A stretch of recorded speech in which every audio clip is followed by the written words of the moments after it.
Gente, abra sua Bíblia ou acesse sua Bíblia no livro de Lucas, capítulo 12.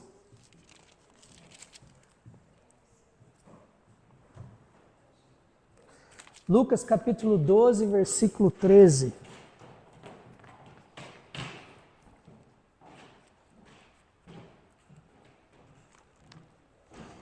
Lucas é o terceiro evangelho do Novo Testamento, terceiro livro, capítulo 12, verso 13. Nós estamos nessa série Pecados Aceitáveis. E por que são pecados aceitáveis? Porque são alguns pecados que são mais toleráveis pela sociedade e muitas vezes pelos cristãos. Aliás, a sociedade tolera muitos pecados. Mas dentro da igreja são alguns pecados que às vezes fazem parte da nossa vida que a gente nem se liga mais que é pecado. O primeiro que eu falei foi a impaciência. O quanto a impaciência se torna um pecado que a gente não tem vergonha de dizer que tem. Até eu citei, né? Por exemplo, se alguém chega aqui e pergunta, olha, você tem problema com a pornografia? Talvez todo mundo fica quieto. Vai se perguntar, você é impaciente, você é estressado? Um monte de gente levanta a mão. Essa é a prova que a impaciência é um pecado inaceitável, aceitável. E a impaciência de fato nos faz pecar contra o outro e contra Deus. O segundo pecado aceitável que eu coloquei foi o atraso. A gente tratar o atraso como ele deveria ser tratado no sentido de que quando o atraso ele deixa de ser algo que acontece de maneira não programada, ou quando você é uma pessoa que vive se atrasando nos seus compromissos, nos seus horários, a gente aprendeu que isso faz com que você roube a hora da outra pessoa. Isso faz com que você não pense no outro e pense em você acima de todas as coisas, porque você não se preocupou em cumprir aquele horário. E também faz de nós pessoas que dão mau testemunho. Além de ser uma possível mentira, porque se você marca um horário e não cumpre aquele horário, possivelmente você está mentindo também, porque você disse que estaria lá naquele horário e não chegou. Então são pecados que parece que são aceitáveis, que a gente não pensa. E às vezes a gente está numa caminhada com Jesus e a gente comete vários pecados e a gente acha que não está cometendo esses pecados. A gente acha que a nossa vida está perfeita, que nós somos pessoas certas, corretas, lavadas e remidas pelo sangue de Jesus, só que a gente não para pensar que esses pecados possam estar atingindo nossa vida. E hoje eu quero falar sobre mais um desses pecados, mas antes eu gostaria de ler o texto com você. A partir do verso 13 do capítulo 12, diz assim: Então alguém da multidão gritou, Mestre, por favor, diga meu irmão que divida comigo a herança do meu pai. Jesus respondeu, amigo, quem me pôs como juiz sobre vocês para decidir essas coisas? Em seguida disse, cuidado, guardem-se de todo tipo de ganância. A vida de uma pessoa não é definida pela quantidade dos seus bens.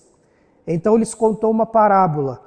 Um homem rico tinha uma propriedade fértil que produziu boas colheitas. Pensou consigo, o que eu devo fazer?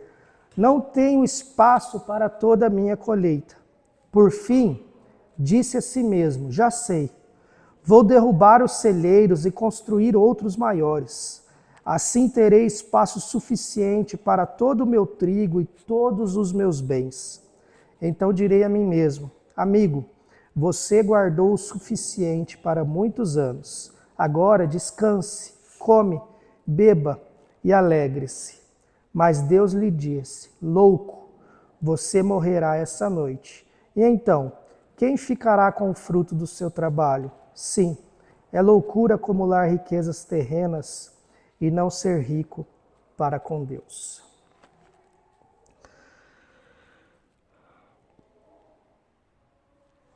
Amém?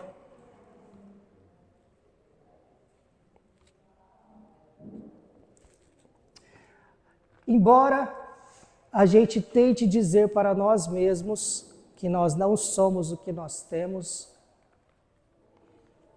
o mundo nos diz ao contrário. Como é que é o ditado? Na teoria, a prática é outra, ou na prática, a teoria é outra, algo mais ou menos assim. A gente quer dizer para nós mesmos que não somos aquilo que nós temos. Mas o Instagram, a propaganda, a TV, o jornal, diz que nós somos aquilo que nós temos.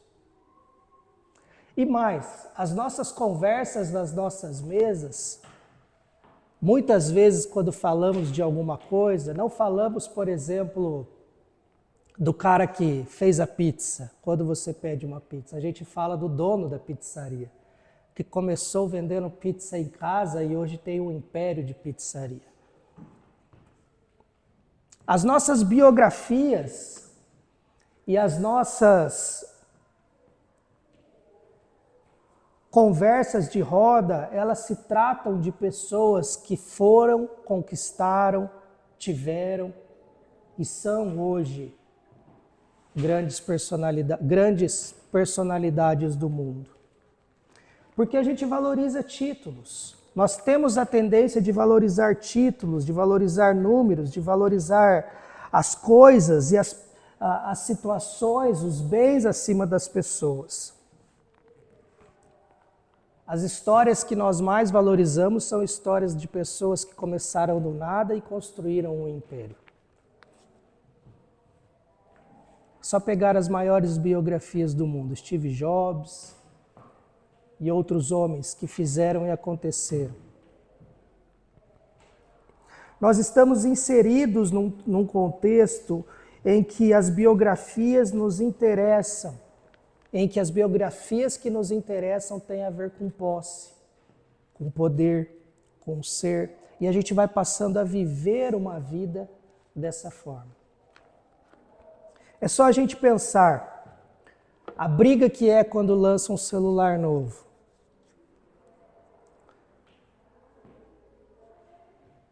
A gente não precisa de um iPhone 15, mas a gente quer. E parece que se a gente não tiver, e parece que se nós não possuirmos aquilo, algo está faltando na nossa vida.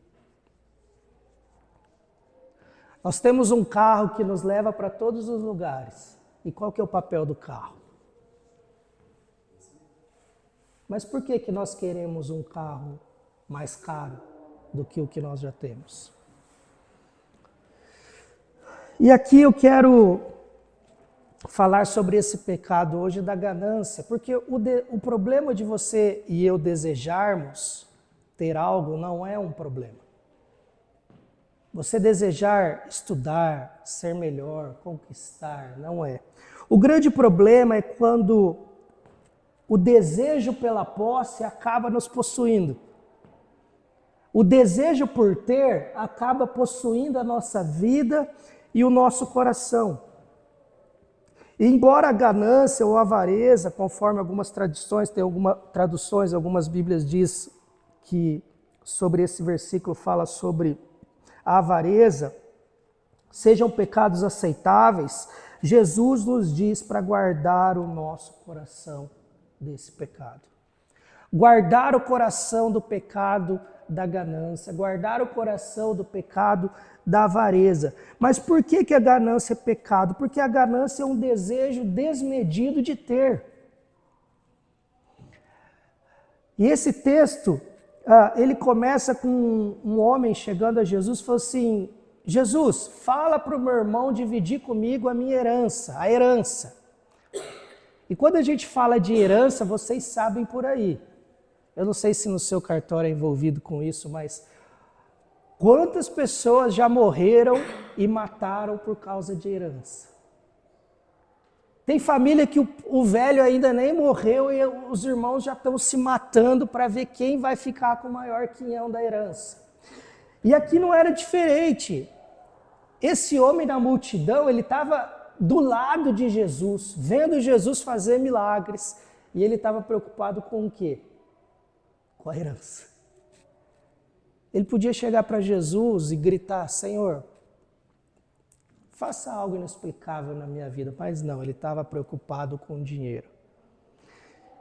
E naquele tempo, antigamente, quando havia o litígio entre duas pessoas, a lei de Deuteronômio, do livro da Bíblia mesmo de Deuteronômio, vai dizer que quando duas pessoas não se acertavam, elas deviam eleger um juiz, ou alguém, um terceiro, para ajudar na resolução do conflito, um terceiro que não estava ligado a eles.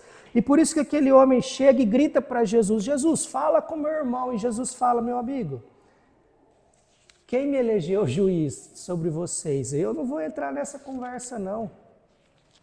Provavelmente Jesus conhecia o coração daquele homem. Naquele momento onde tantas coisas estavam acontecendo, aquele homem estava preocupado mais com o dinheiro. E a grande verdade é que tudo que nós desejamos, o nosso coração nos leva na direção daquilo. Se a gente deseja ter um conhecimento maior, a gente faz um esforço grande para ir na direção daquilo. Você está tentando passar no concurso, né? E eu acredito que o seu coração esteja te levando na direção daquilo. E para te levar na direção daquilo, você precisa fazer o quê? Estudar. E o seu coração se prepara, ele move você, ele faz você fazer sacrifícios em relação àquilo. E quando a ganância está no centro do nosso coração, o nosso coração nos move em direção a uma posse, a um desejo de ter desenfreado, a um desejo de ter para ser. Porque no fundo, o ter só faz sentido quando nós queremos ser e mostrar para a sociedade o que nós conquistamos.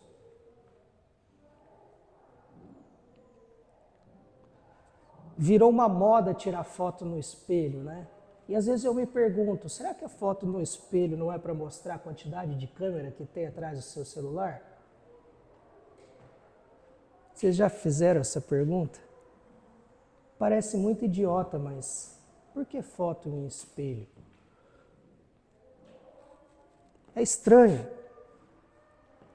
Parece que se você está andando com um celular que tem uma câmera só, você não tem nada. E por outro lado, a gente vê pessoas que às vezes ganham um salário mínimo, passam dificuldade em casa, mas estão com celulares com 3 câmeras na traseira. Mas elas agora são uma portadora de um bem. Elas parece que se tornam alguém a partir daquilo na mão. E quando eu falei que o desejo ele não é algo ruim, e a diferença entre o desejo legítimo e a ganância é que o ganancioso não sabe desfrutar do que possui. Sempre está faltando algo. Ele sempre quer algo mais. E é assim, é nesse lugar que nós podemos encontrar se o nosso coração é ganancioso. Você já comeu uma comida deliciosa e a hora que termina você fala: ai, só faltou um docinho. Parece que a gente não vive isso. Às vezes a gente fala: não, nós não somos gananciosos, mas sempre está faltando algo. A gente tem tentado ensinar para Alice, a partir de nós mesmos, porque eu sou uma pessoa muitas vezes ingrata, é a gratidão. Porque a gente sempre está focado no que nós não temos. A gente sempre está focado naquilo que a gente quer conquistar e a gente perde de desfrutar o que nós temos. A gente está focado nas qualidades de uma mulher que o homem não tem em casa. E a mulher está focada nas qualidades de um homem que ela queria ter.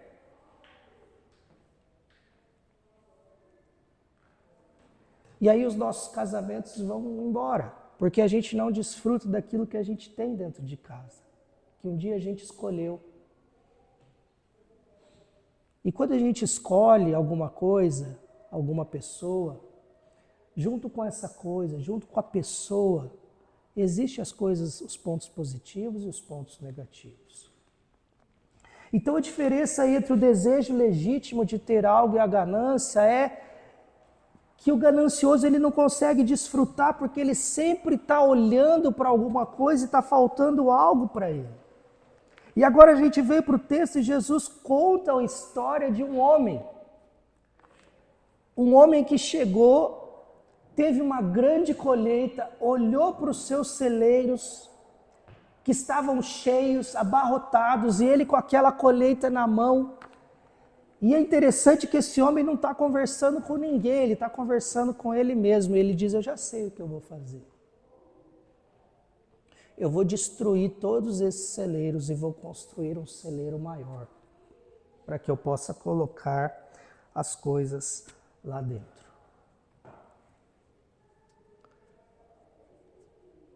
E a primeira pergunta que eu quero fazer hoje, e que eu fiz para mim quando eu estava estudando é, por que o nosso coração, primeiramente, é sempre capturado pela ideia de acumular e não dividir? Ele já tinha vários celeiros e ele tem agora mais grãos para estocar. Por que no coração dele ele não pensou, olha, eu já tenho todo o celeiro estocado, eu estou com esse grão, acho que eu vou doar? Não. Por que a gente, mesmo tendo muito, quando nos sobra, a primeira coisa que a gente faz é, eu vou comprar mais alguma coisa, eu vou fazer mais alguma coisa, eu vou botar esse dinheiro mais em algum lugar? Por que não é compartilhar? Se nós já temos tanto, por que o desejo do nosso coração, e por que o nosso coração é sempre capturado pela ideia de ter mais, de acumular mais? A história desse homem é a história de todos nós. Quando Jesus conta essa parábola, ele está contando a sua história e a minha, porque o nosso coração é assim. E se a gente não deixar, e se a gente não cuidar, ele vai piorando. Nós não queremos ter só 10 canetinhas, nós queremos ter 20. Não é verdade? Mas 10 já está bom, mas eu quero 20. Você usa as 20? Não, talvez 5. Mas eu quero as 20. Começa aqui. Marco, eu não posso comprar um carro melhor, eu não estou dizendo nada disso. Mas é quando, se nós não tivermos, não está bom. Se eu não tiver a casa, se eu não for comer naquele lugar, se eu não comprar aquela calça, se eu não fizer aquela viagem, não está bom. Esse é um sintoma de que o nosso coração está sendo ganancioso.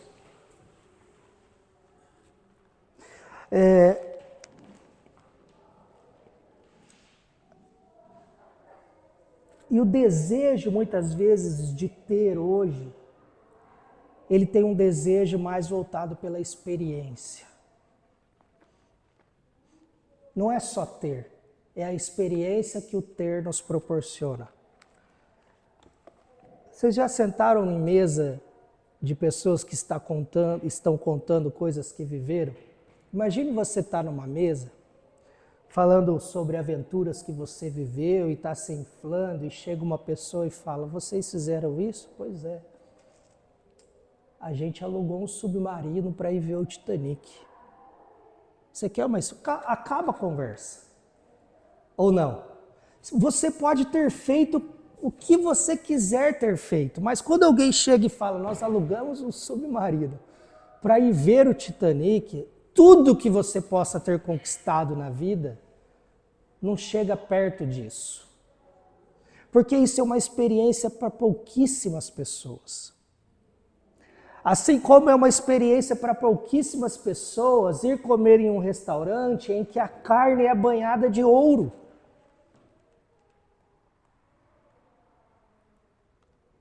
E a gente achar tudo isso comum e normal. E muitas vezes desejar experimentar uma carne de ouro.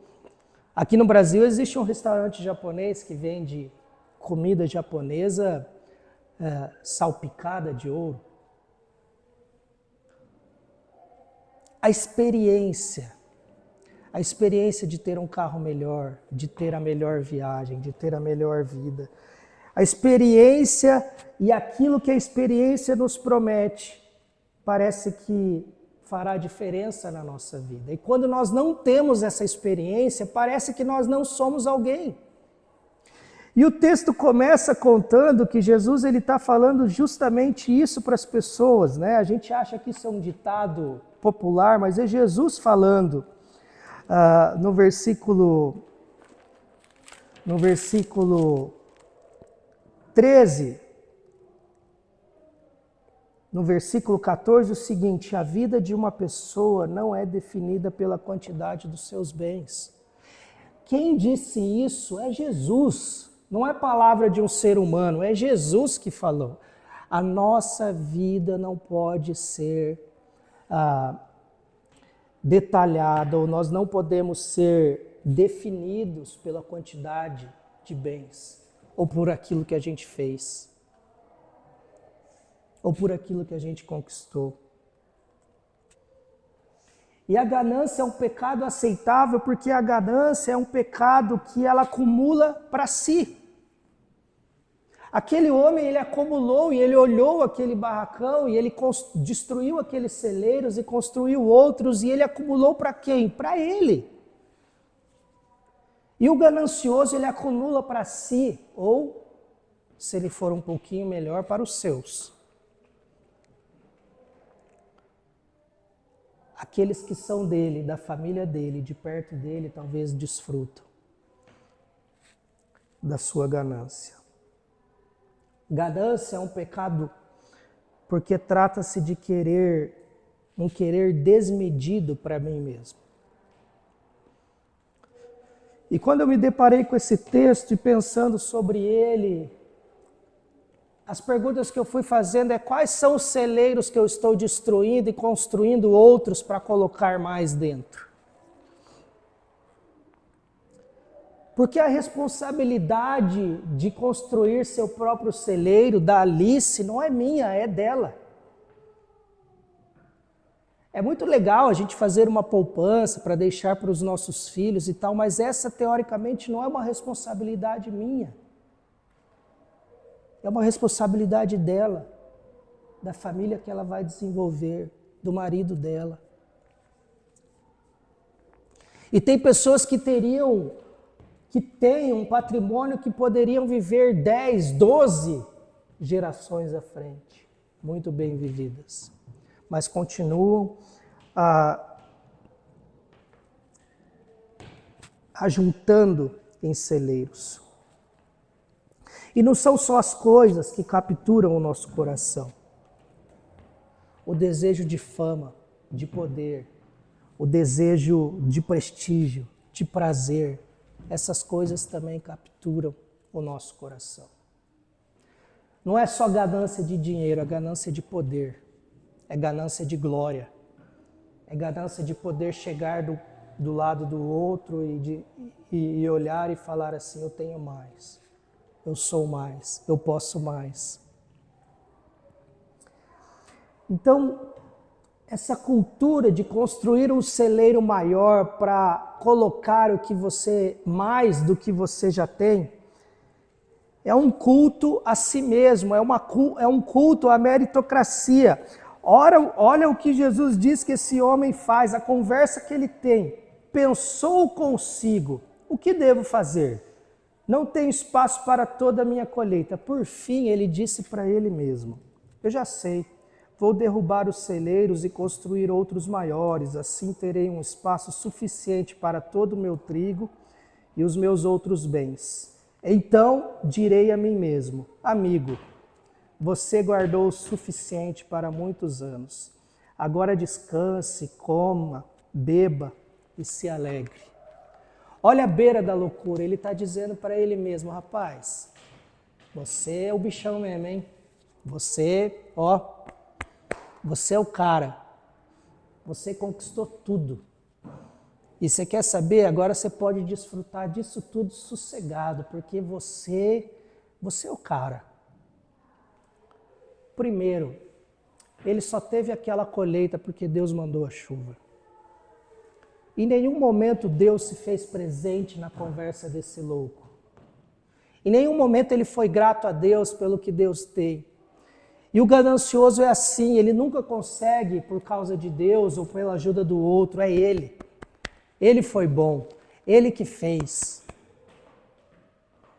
E o nosso coração às vezes é capturado por essas ideias.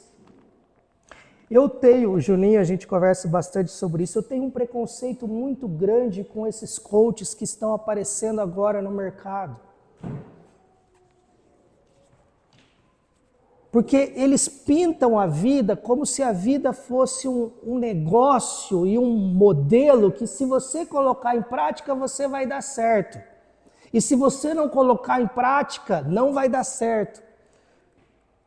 Ou seja, só eles saem ganhando, porque se você coloca em prática e dá certo, eu falei, só que se você coloca em prática e não dá certo, é porque você não fez certo, porque se você fizer certo, vai dar certo. Mas essa equação não funciona na vida.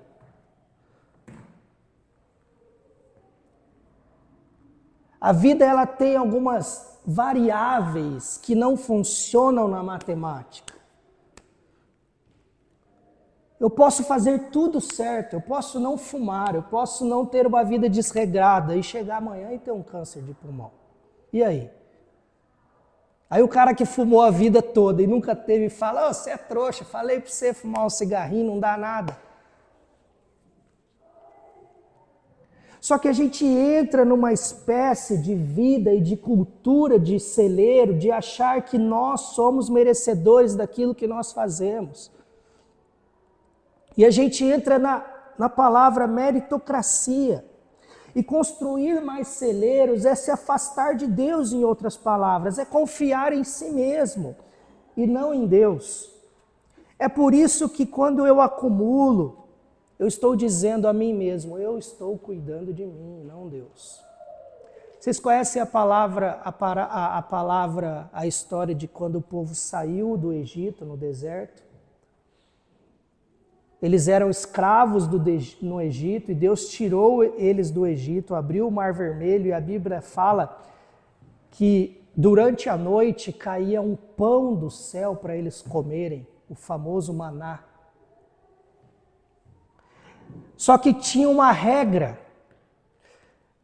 O povo, porque o povo somos nós, começou a encher saco.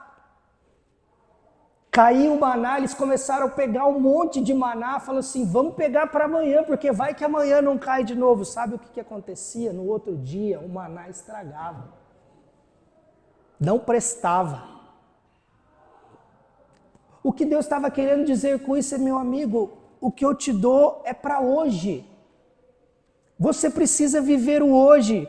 E se você quiser juntar para viver amanhã, você está dizendo a si mesmo que você está provendo o seu alimento do amanhã, a vida do amanhã.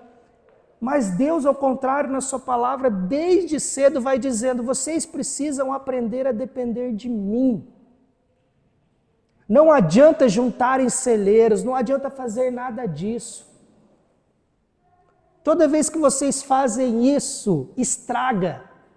Porque vocês passam a depender de vocês mesmos.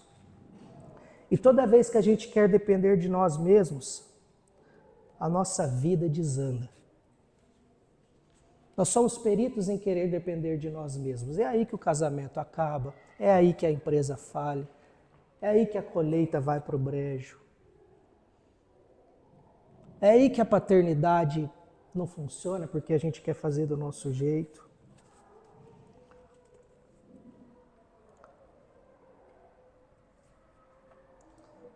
Se Deus mandou maná no deserto, pão que caía do céu, Ele tem mandado para nós o pão todo dia.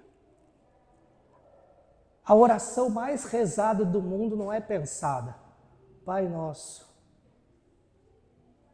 que estais no céu.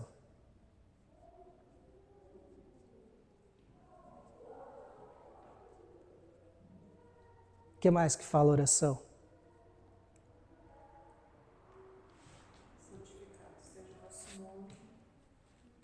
Venha a nós o vosso reino.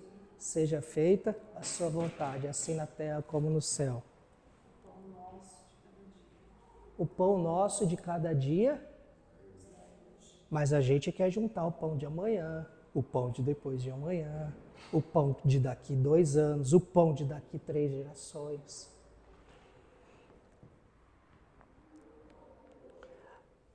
Por isso que uma oração, e a oração modelo de Jesus, não adianta ser orada e rezada como uma mandinga, porque ela não vai funcionar. Não adianta você orar ela 30 vezes se você não entender o que ela está falando. De que adianta dizer perdoa os meus pecados na oração se você não consegue olhar para a cara da outra pessoa que está do lado, que te magoou? Então a Bíblia nos ensina que nunca falta para aquele que reparte. Jesus tinha uma multidão de 5.000 pessoas. A Bíblia fala, quando conta 5.000 pessoas, gente, só conta homem, porque mulher naquele tempo não era nem contada, nem criança. Então, se cada um tivesse ali uma mulher e um filho, já seriam 15. E o povo estava querendo comer.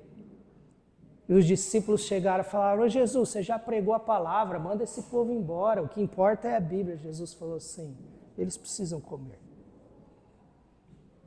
E às vezes a gente como igreja quer salvar a alma do camarada. Eu vou pregar Jesus, mas se ele está passando fome, necessidade, se ele está doente, se ele é esquizofrênico, está dando cabeçada na parede, o problema é dele, o que importa é que Jesus salvou o coração dele. Amém, louvado seja Deus.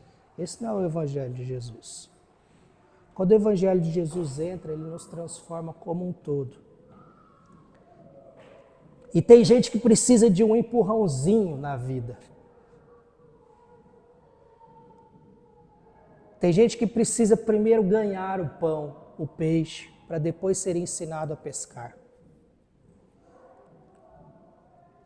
Mas a cultura do ter e do ser,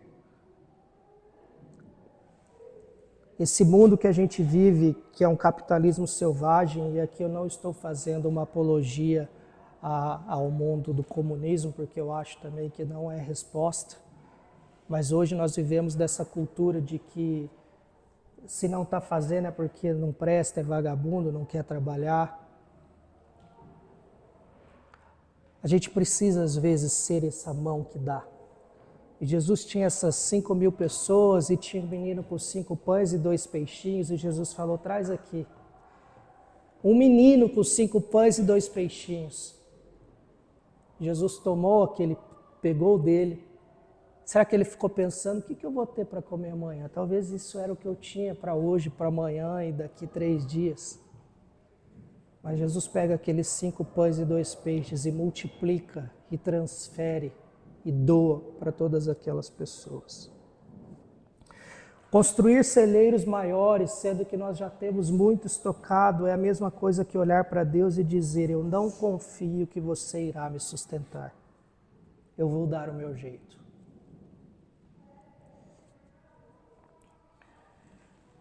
Ganância é ter sede e tomar água salgada para saciar a sede. E depois de tanto tomar água salgada, morrer de sede. A ganância nos leva à morte. A água salgada não cura a nossa sede, não sacia a nossa sede. A ganância e o que ela nos proporciona não cura e não aplaca o vazio da nossa alma. Por isso que você vê várias pessoas ricas em psicólogos, em terapeutas, em médicos, parecendo um astronauta na cara, porque não pode ficar velho, já não tem mais para onde esticar. Tem tudo, mas não tem uma coisa: alegria e paz no coração, porque isso só o Evangelho pode trazer. Aquele homem que disse para si mesmo, deixa que eu vou tomar conta da vida. Jesus diz que Deus olha para ele e fala, seu louco, você é um louco, um lunático.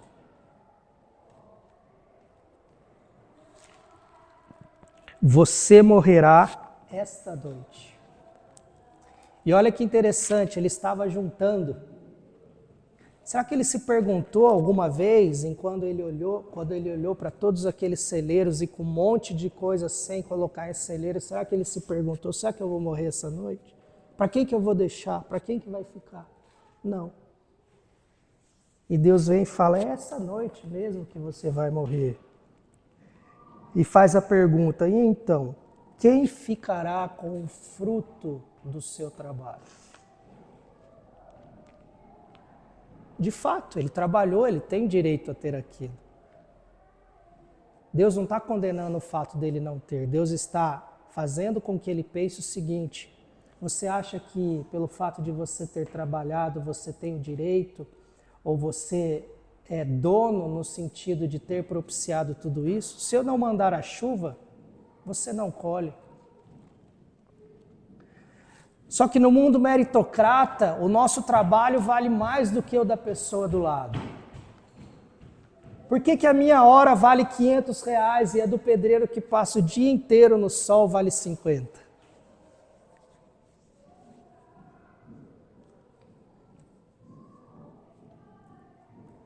Esse é o mundo capitalista. E a gente não vai conseguir mudar. Fazer o mundo virar socialista não vai mudar. O poder só vai mudar de mão. A gente vê por aí, as coisas vão continuar do jeito que está. Mas no reino de Deus, não. Uma vez me perguntaram, você acha que a cultura da Bíblia é mais para um mundo de direita ou de esquerda? Eu falei, nenhum. E não tem como comparar. Porque o reino de Deus é o único lugar e é o único sistema político em que se você tiver dois, você dá um e fica com um. No capitalismo você fica com os dois e deixa do outro nenhum. No socialismo você dá uma fração assim para o povo e você, o poderoso, fica com 1,5 pão. Você rala o pão e dá. E o poderoso fica com 1,5 pão. Ou seja, nenhuma das duas tem a ver com o Evangelho de Jesus.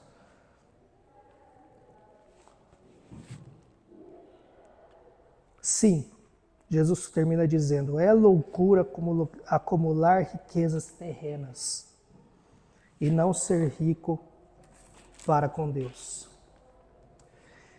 A riqueza de bens não pode satisfazer a alma.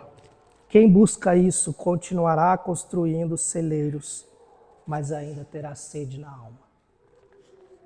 A vida não vai estar boa nunca, para quem não aprende a se contentar em Deus. A família vai ser ruim, a casa vai ser ruim, o carro vai ser ruim, o trabalho vai ser ruim, o patrão vai ser ruim, a vida vai ser ruim, o marido vai ser ruim, a mulher vai ser ruim, o filho vai ser ruim. E aí às vezes a gente pensa, mas eu não sou ganancioso. Mas você vive querendo um marido melhor que o seu, uma mulher melhor que a sua. Você vive achando que você merece mais.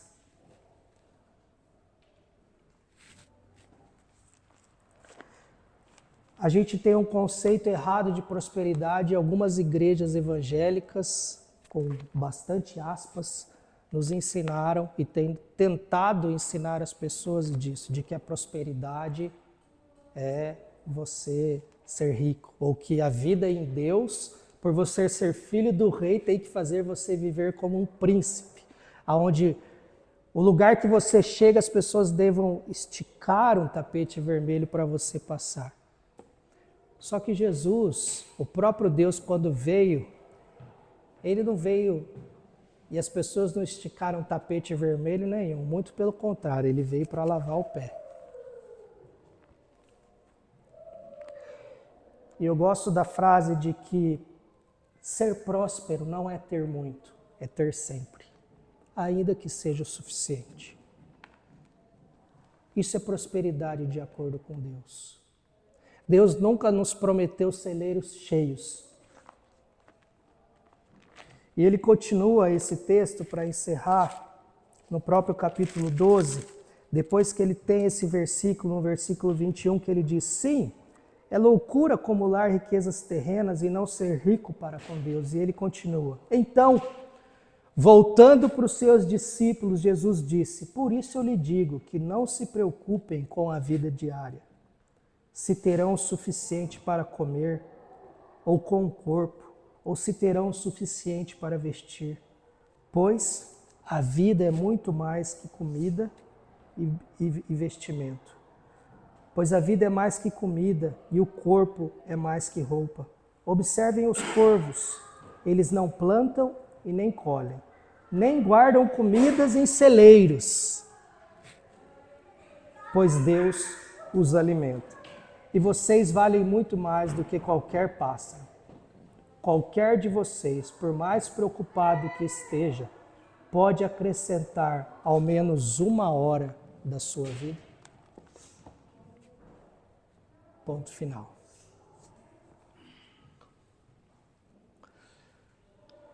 E às vezes a gente vem para a igreja todo dia, ou todo domingo, levanta e fala, não, eu não sou ganancioso. Será que nós não somos? E hoje, essa palavra, ela tem a ver com essa mesa aqui.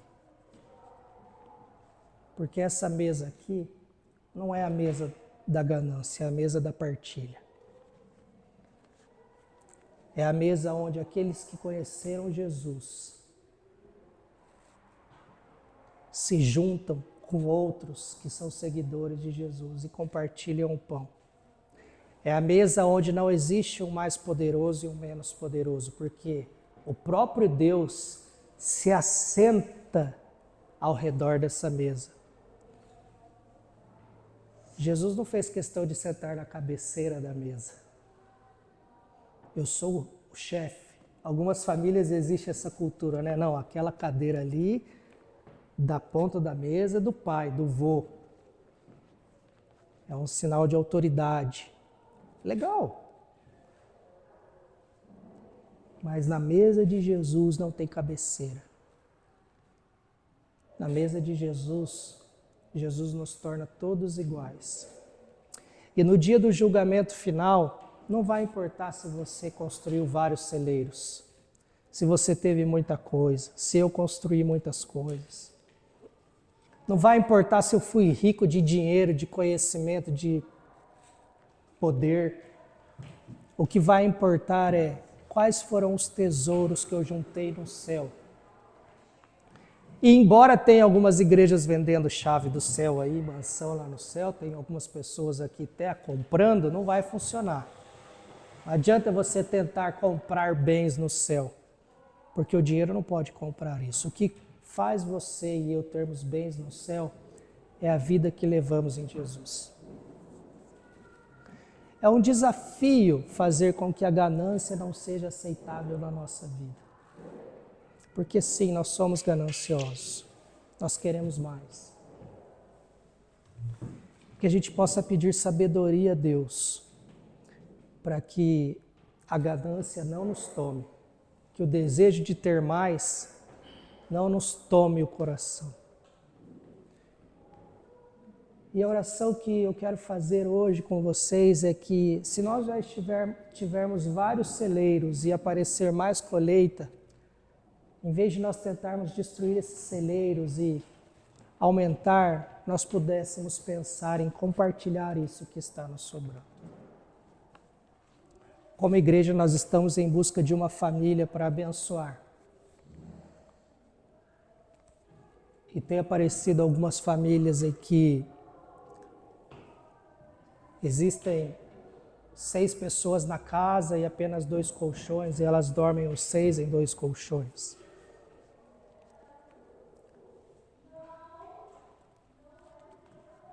Existem pessoas que estão grávidas. Essa semana, uma pessoa que está com a filha grávida, o marido abandonou, e ela pediu uma coberta e ela está grávida de um menino, e a Elis falou, olha, eu tenho uma coberta, só que é rosa, deixa eu comprar uma azul. Ela falou assim, pobre não olha a cor.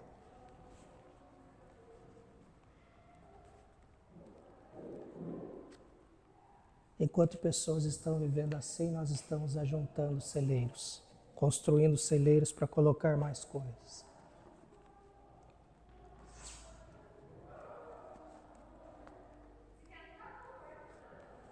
Eu penso que Deus tem nos abençoado aqui. Eu conheço a vida da maioria das pessoas. E eu acho que nós temos muito mais do que a grande maioria do mundo. E uma das coisas que eu me faço essa pergunta a Deus é, no dia em que Deus for me julgar, como eu vou me explicar ou como Ele vai me questionar acerca do tanto que Ele me deu? O que eu fiz com aquilo? Será que eu só juntei em celeiros ou eu compartilhei? Eu dividi? Não adianta nada nós pregarmos o Evangelho se nós não compartilharmos o que nós temos. E aqui eu não estou dizendo só de dinheiro, porque senão tudo se resume a dinheiro, não. Mas o seu conhecimento, o seu dom, o seu talento, o seu amor e principalmente o seu tempo. Porque o tempo custa caro. Nós não temos tempo para as pessoas. A não ser que seja uma reunião de negócio, a não ser que seja para a gente... Será que nós temos tempo para sentar e ensinar a palavra de Deus para alguém que está necessitando? Compartilhar e não ser ganancioso não se trata só de dinheiro, mas é um estilo de vida. Amém? Queria convidar vocês a participar desse momento. Esse momento, por vezes, ele pode se tornar um momento automático, e eu tenho dito isso a vocês, né? Onde a gente vem, toma o pão, come.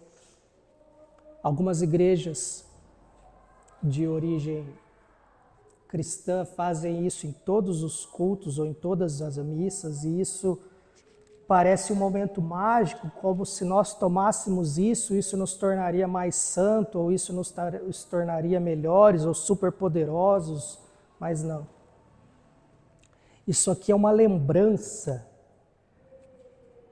de que teve um homem, que não era só homem, era Deus acima de todas as coisas, que deixou toda a sua glória, que não foi ganancioso em ter o poder para si, e veio para essa terra para morrer em seu lugar, em meu lugar, para que nós pudéssemos estar falando sobre isso hoje. Se não fosse por Ele e pelo que Ele fez, nós estaríamos condenados eternamente. Então isso aqui é um memorial, não é algo que nos torna melhores, mais santos, é algo que nos une pelo que nós somos, pecadores. É algo que nos une pelo que Ele deu a nós, o direito de uma vida eterna. E aqui não tem melhor. Aqui não importa quantos carros você tem, o quanto você ganha, qual o seu título perante a sociedade, quais os bens que você tem, porque aqui todos nós somos iguais diante dele. E essa mesa precisa ir para fora nas nossas vidas. Essa mesa precisa ser vivida lá fora nas nossas vidas, onde nós olhamos para a pessoa do lado e a consideramos iguais a nós. Onde nós olhamos para aqueles que têm nos machucado ou para aqueles que são o empecilho para a sociedade e olhamos para eles e dizemos: vocês são carentes da graça de Deus, assim como eu sou. Porque o maior pecador de todos não é quem está do lado, sou eu mesmo, diz Paulo em uma de suas cartas.